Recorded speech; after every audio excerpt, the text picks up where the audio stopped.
রাধারানী চমকে উঠছে, আবার কি? এ কি নারদ? নারদ কি মনে করি এই বৃন্দাবনে?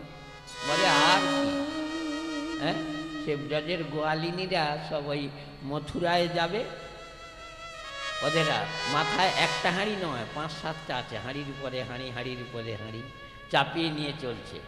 এখন নারদ ঘেরেছে, বলে কি ব্যাপার নারদ, এই অটাইমে? বলে আর অটাইমে কি বলবো, আমাদের গোবিন্দের মাথার যন্ত্রণা হয়েছে, এখন প্রাণে মারা যায়, নাহলে ডাক্তার আনোনি, নাহলে ডাক্তার আনলে তার মাথার যন্ত্রণা সারে না, তাহলে কি, নাহলে কেউ যদি পদরজ দেয় তার গায়ে মাথায় বুলিয়ে দিলে নাকি ভালো হয়ে যায়। নাহলে তুমি যাওনি?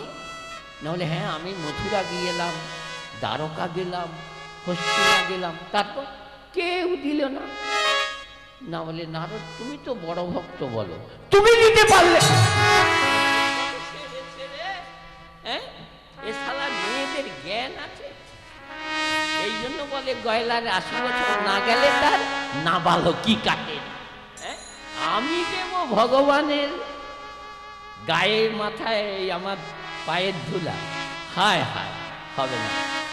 বলছে নারদ তুমি আমাদের পায়ের ধুলা নিয়ে যাবে? বলে বউরা বলে কি, এরা কি ভগবানকে পায়ের ধুলি দেবে? বলে বলো কিসে করে নিয়ে যাবে, আমরা এতগুলা লোক আছি, কিসে নিয়ে যাবে? বলে কেন? মনে মনে হচ্ছে কি করি, এ তো শাড়িজন ওষুধ নয় যে পকেটে, গায়ে ছিল নামা বলে দাও। 9 জন গোপী ছেড়ে, 9 জন মনে মনে ভাবছে এদের সত্যি মরণের দশা আছে। নারদ দাঁড়াও, পদরজ নিয়ে চলে গেলে হবে? শোনো, আমাদের চরণের ধুলি পেয়ে যদি গোবিন্দ ভালো হয় তাতে আমাদের মৃত্যু হচ্ছে তো কি হবে, আমার গোবিন্দ ভালো থাকবে তো। আচ্ছা নারদ বলো তো, আমরা তো বাল্যকাল থেকে জীবন যৌবন দেহ মন প্রাণ সব গোবিন্দের চরণে দিয়েছি।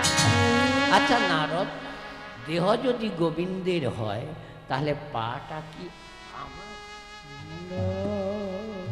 সমবেত শত্রুমণ্ডলী, দেহ যদি গোবিন্দের হয় চরণটা তো আমার নয়, চরণও তো তার, তাহলে তার ধুলা সে মাখবে, তাতে আমাদের যদি মৃত্যু হয় ক্ষতি কোথায়?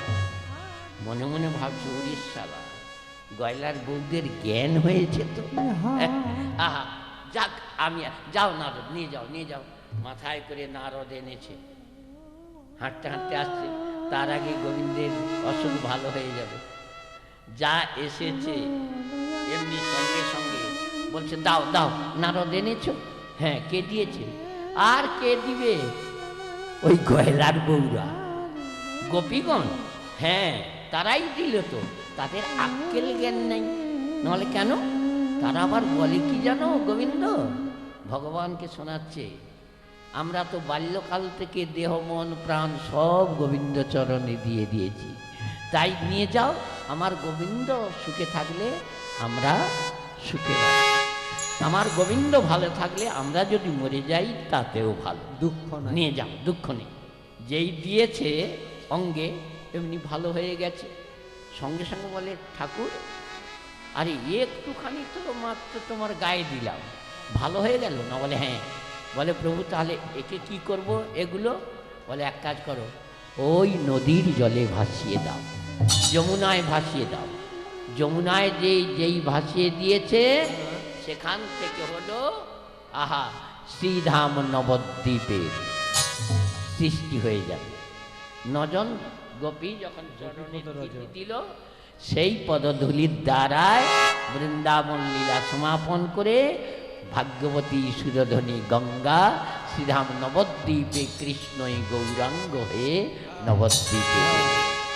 তাহলে বাবা মিটিং করতে হলে আগে তো ডাইসটা করতে হবে। হ্যাঁ, শুধু মিটিংয়ে লোক আসেনি কেন? লোক ডাকতে জানেন। আগে কত এরা সব দেশের যারা বক্তা তারা বলবে, মুখ্যমন্ত্রী তো শেষকালে আসবে। ঠিক দেখুন না, ভগবান গৌরহরি তার কত পরে এলেন। আগে নবদ্বীপের সৃষ্টি হলো, ভাগীরথীর পশ্চিম পারে 5টি, পূর্ব পারে 4টি, তার মধ্যে দিয়ে সেই যমুনা যে ফেলিয়েছিল, সেই যমুনা আজ পতিত পাবনী সুরধ্বনি গঙ্গা হয়ে প্রবাহিত। সমবেত সত্যিমণ্ডলী, আজকে আমরা এখানেই, তাহলে কীর্তন সমাপনের পর সবাই মিলে দেহকে এই হরিবাসের একটু দণ্ডবত গড়াগড়ি দিয়ে যেতে হয়। তাই যেদিন ধাম প্রাপ্তি হলো, সেদিন ওই জায়গায় কিরাতি বাইয়ের পাশেই সাধনার একটি সমাধি মন্দির আছে। অদ্যাপিও সেই লীলা করেন গৌররা, অদ্যাপিও সেই লীলা করেন গৌররা, অদ্যাপিও সেই লীলা করেন গৌররা, অদ্যাপিও সেই লীলা করেন গৌররা।